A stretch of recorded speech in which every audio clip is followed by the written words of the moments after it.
સુરેન્દ્રનગર જિલ્લામાં ગઈકાલે સાર્વત્રિક સારો વરસાદ છે, જેમાં મુખ્યત્વે લખતર અને દસાડા તાલુકામાં લગભગ 6 ઇંચ જેટલો વરસાદ થયો છે. બાકીના તાલુકાઓમાં સામાન્ય વરસાદ છે.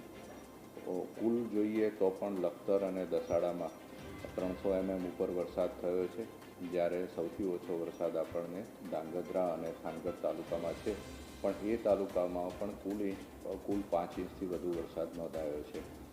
ગઈકાલે અમારી સમગ્ર ટીમો, તમામ મામલતદારશ્રીઓ, તમામ તાલુકા વિકાસ અધિકારીશ્રીઓ અને પ્રાંત અધિકારીશ્રીઓ હેડક્વાર્ટરમાં હાજર રહ્યા છે અને આજે પણ તેમજ શનિ રવિની રજામાં પણ દરેક અધિકારીશ્રીને હેડક્વાર્ટરમાં હાજર રહેવાની સૂચના આપી છે.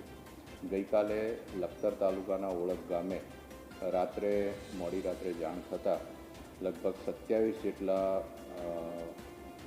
માનવોનું આપણે રેસ્ક્યુ કર્યું છે. એ લોકોને સુરક્ષિત સ્થળે ખસેડવામાં આવ્યા છે.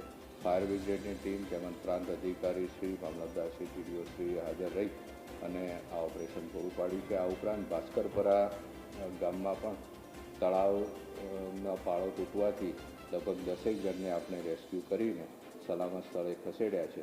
આમ સુરેન્દ્રનગર જિલ્લામાં સમગ્ર વહીવટીતંત્ર માનનીય મુખ્યમંત્રીશ્રી અને માનનીય મુખ્ય સચિવશ્રીની સૂચના મુજબ તમામ તાલુકાઓના કોન્ટેક્ટમાં રહી તેમજ પદાધિકારીઓ અને તમામ ધારાસભ્યશ્રીઓના સંકલનમાં ખૂબ સારું કામ કરી રહ્યું છે. અત્યારે આપણે જણાવું તો આરએનબીના મોટા 3 રોડ આપણે બંધ કર્યા છે, તેમજ પંચાયતના 10 રોડ કે જ્યાં કોઝવે ઉપરથી પાણી જઈ રહ્યું છે તે સલામતીના ભાગરૂપે બંધ કરવામાં આવ્યા છે. સુરેન્દ્રનગર જિલ્લામાં આજે રેડ એલર્ટને અનુલક્ષીને તેમજ ગઈકાલનો જે વરસાદ થયો છે એને અનુલક્ષીને શાળાઓ અને આંગણવાડીઓમાં રજા જાહેર કરવામાં આવી છે.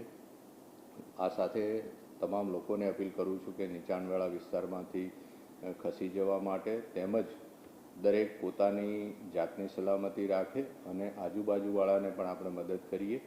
તેમજ કોઈપણ પરિસ્થિતિમાં તાલુકા ડિઝાસ્ટર કંટ્રોલ રૂમ કાર્યરત છે, એમનો કે જિલ્લાના કંટ્રોલ રૂમનો સંપર્ક કરવાથી અમે તાત્કાલિક અસરથી એમને મદદ પહોંચાડવાની પૂરી કોશિશ કરીશું.